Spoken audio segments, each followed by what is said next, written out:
Jace appeared in my life via a friend of mine who I was working on another movie with, actually. And he was like, oh, I was like, what are you reading? You know, because as actors, sometimes we just wander around sets with other scripts just to sort of make it seem that we're really important. As you would. As you, exactly, going, yeah, no, this isn't the only thing I've got going on, just so that you know. I actually write scripts just so that I can do that sometimes. And so I was like, what is that? And he told me, he was like, oh, it's this movie based on a series of books, City of Bones, you know, I want to play Jace. I was like, great, character sounds wicked, you know, dude, that would be great for you. Okay. And then I sort of just forgot about it. And then it came back to me. He came back to me via, I was in Los Angeles for pilot season, and I was asked, it was the day before I was due to leave to go back home, back to England, and I was asked to go in, and I was like, sure. And the sides were like, said, the description of Jace was, he's a cross between Spider-Man and Jim Morrison. And I was like, yeah, I love this. I think that's awesome. So then I did the audition, expected nothing. I mean, I was like, you know, you always expect no in this industry.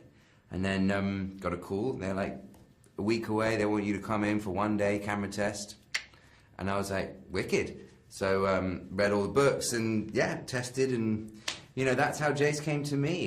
You know, I was never interested in playing another character. Jace was always the one. I don't think I could play any other character. Maybe Clary, but...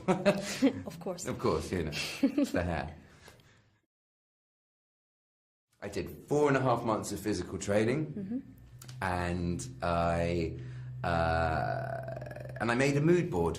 I made a mood board of pictures of fan art, of pictures of myself, of pictures of inspirations for Jace's aggression I found came from James Hetfield of Metallica, Kurt Cobain, and then he has this sort of vulnerability that Heath Ledger had, and that River Phoenix had, and that young Johnny had, and young, you know, particularly even like young Ryan Gosling.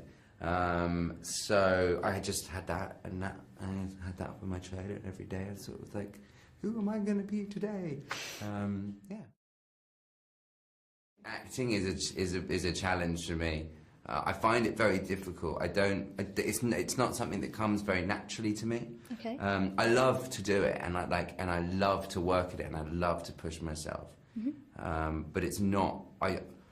I'm very self-deprecating. I'm very self-critical, and performance only enhances that, because I'll be the guy that goes behind the monitor and goes, no, I can't. That's not good enough. We have to do it again. And Harold would be like, no, it's fine. And be like, no, that's we can't use that. We have to go again. Or I'll just get really grumpy.